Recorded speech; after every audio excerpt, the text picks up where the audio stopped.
Hey girl, I'm going to give you 10 ways today to stop your belly from growing, and they're actually going to make your holiday season more enjoyable. I'll show you the connection here in a second. If you are somebody who feels like I'm eating pretty clean and my pants are getting tighter, not looser, and it feels different, it's just a weird, my belly, it's changing and I don't know why. Today, I'm going to explain a good possibility of what's going on with your belly and going on with your body so that you can fix it. Okay? 10 ways. Let's go. What is cortisol? That's the first thing I want to cover with you. It's a very trendy topic, so you might know or you might think that you know, but let's cover why it's important for us, old girls over 40 that are perimenopausal or menopausal. It's simply this. Cortisol is a hormone released as a stress response by your adrenal glands. So when you are stressed on the regular all day long, or if you're running from a tiger, cortisol is released to do its job. This is what it does. It reduces inflammation. It regulates your metabolism. It releases glucose, or it deploys glucose to help fight whatever perceived threat there is.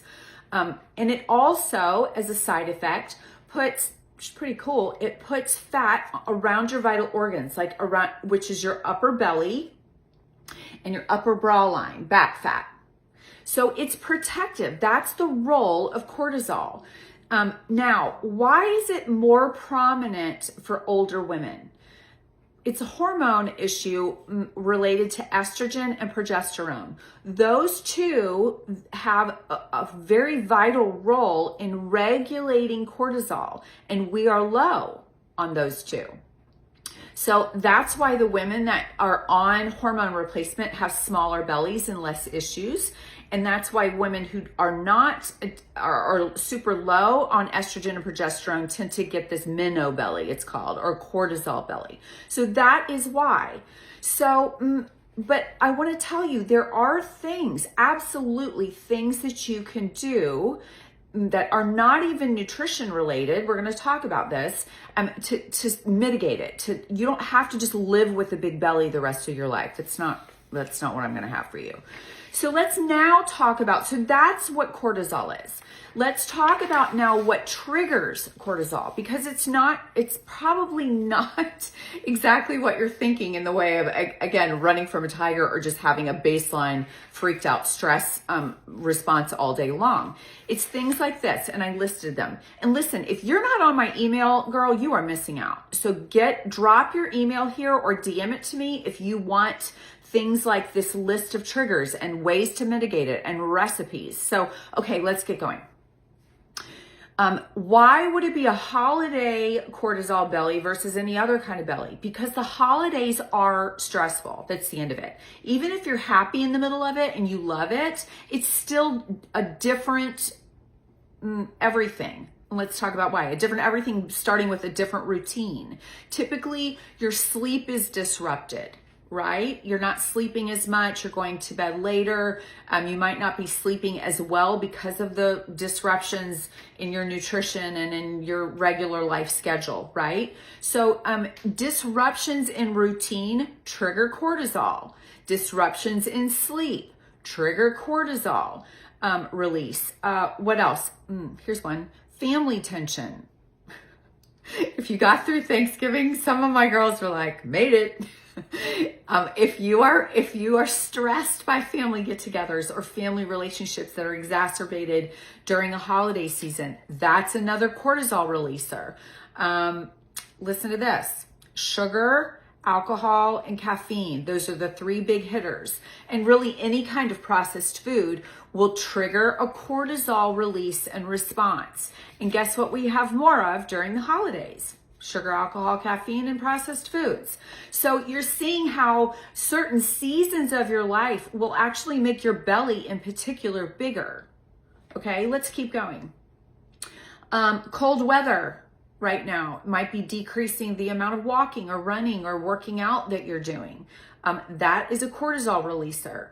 Financial stress.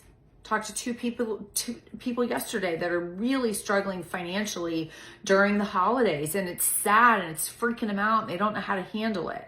So there's all kinds of disruptions to our normal peaceful life that what it does is it not only releases the cortisol, but it keeps our so there's this release, and then it just kind of keeps it high the entire season.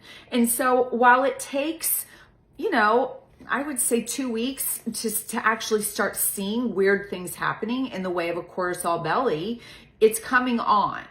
And you can feel it and you know it. And so it's not only nutrition related. There are in fact, probably more non-nutrition cortisol releasing that's going on than nutritional. Isn't that interesting? Which means you have control. There's more control than you would think, right? So let's talk ways to manage cortisol release, cortisol level. And what we're really talking about is ways to manage stress responses, okay? So here we go. The number one thing I want you to do is put boundaries around everything. This is what I mean. Put boundaries around your schedule. So just because it's the holiday season doesn't mean your morning routine goes out the window, because your morning routine is where the tone of the whole day is set. That is a non-negotiable. So your first solution is boundaries around routine, to include meal times, to include your sleep schedule, right? Now let's talk about boundaries around your nutrition. So just because everyone wants to bring in all this stuff doesn't mean you have to eat it. And develop, again, that one-liner of, I'm good. I don't need that until the party on Friday. Or I'm not going to eat that. I've decided until the party on Saturday, right? So boundaries around your routine, your sleep schedule, your nutrition are essential to maintaining a healthy cortisol level, not one that's putting fat all over you, especially your belly. So what else? Make sure that you are limiting the triggering foods like sugar, alcohol, caffeine, processed foods. Those are not something that just, again, because this is a season, you get to have freely. No, you get to have those occasionally on special occasions at parties and such. It's not an everyday coping mechanism or free-for-all. Okay, so make sure that you're limiting the triggering foods. What else? Let's look at actual setting boundaries around the amount of invitations that you're accepting or the events that you're going to. Listen, if you are somebody who's hyper extroverted and you love it all and it doesn't stress you out, that's very different than someone who feels social anxiety or overstimulation really easily, like me. Right? My cortisol levels go through the roof if I know I'm going to have to be at someone else's house with people I don't know trying to make small talk. I'm immediately the wallflower and I go find the dogs. Right? So put boundaries around your own social schedule. Put boundaries in relationships with family members that stress you out. You don't have to do anything. That is the bottom line. You're an adult. You make your own decisions. And if it's a 4-hour party, but you can only handle an hour and you know it with your family or whoever it is that stresses you out, then you say, oh, good, I'll be there from 1 to 2, not 1 to 5. So boundaries around your social schedule, boundaries around your relationships, all help you control the stress response that is cortisol releasing, which leads to a smaller belly, right? So what else? Let me look at my list. Intermittent fasting. Listen, this is something that you need to learn from me.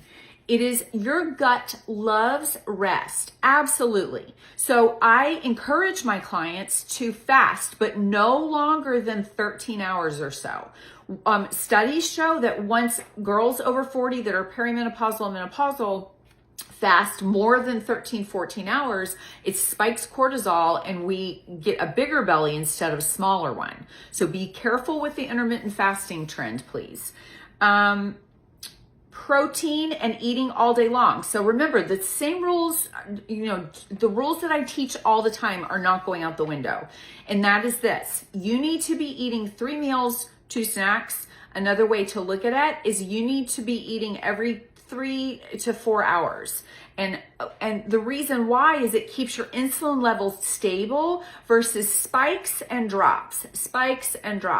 Those drops, and when you're starving, guess what? Cortisol is released. So be sure that you are, again, setting boundaries not only around what you're eating, but when you eat. Meal times are essential to keeping your stress level under control. So put an alarm on your phone if you need to. That's what I encourage a lot of my new clients to do when they're not used to it yet. I forget to eat. I'm somebody that, can skip a meal and then get a headache 5 hours later and be like, what am I? So it's normal, but you need to do whatever it takes to remember to eat every 3 to 4 hours to keep your insulin level stable. And the thing that I'll add to that is at every single one of those snacks, meals, you need to have a protein source with a complex carb, meaning, a whole grain, a fruit, not a donut carb. So protein is what keeps that blood sugar stable, even more so than just dumping a bunch of carbs in on the regular. You understand? So make sure that you are aware. Holidays kind of make us dumb, right? We enter this vortex of no schedule and no sleep and we eat whatever we want. And then we wonder why we feel like crap, right? So make sure that you are being so aware of and in control of your own self, your own life, your own choices around everything. Routines, sleep, hydration's another one. Make sure you're staying hydrated.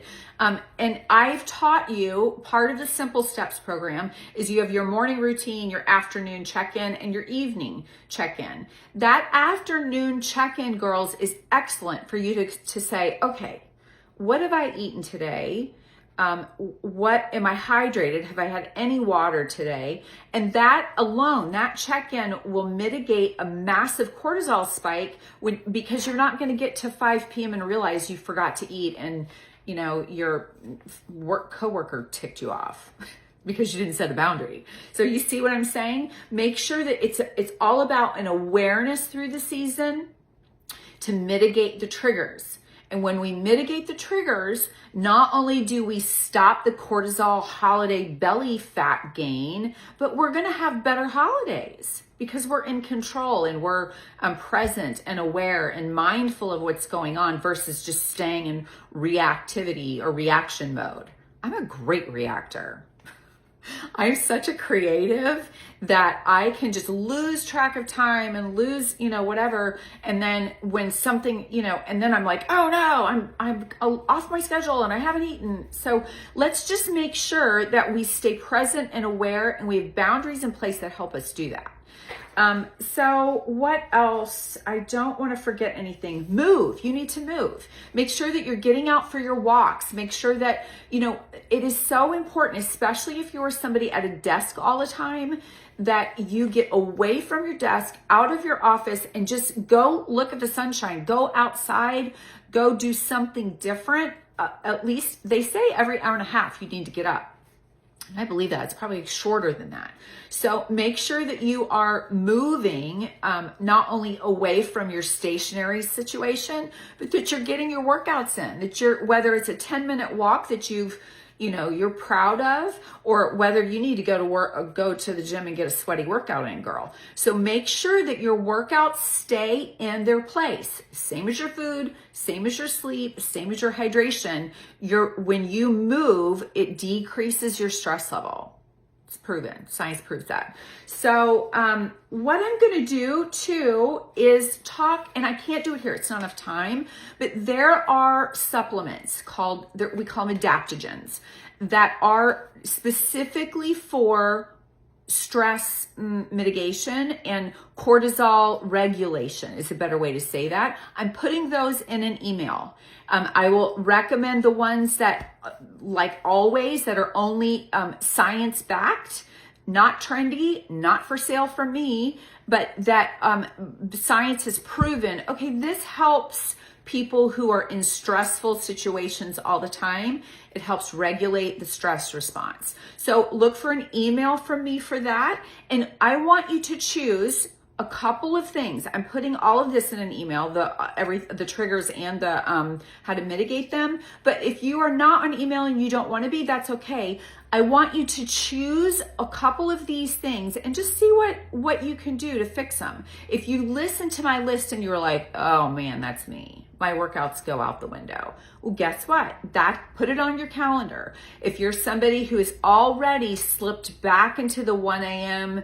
bedtime, guess what? You need to just fix that one thing. So take baby steps to get control and stay in control and put boundaries in place. And the belly fat thing will just go away, honestly. As your stress level goes down, your cortisol stays regulated, belly fat won't be a thing. So tag team it. If you have your nutrition in place and your stress in place, that belly's coming off.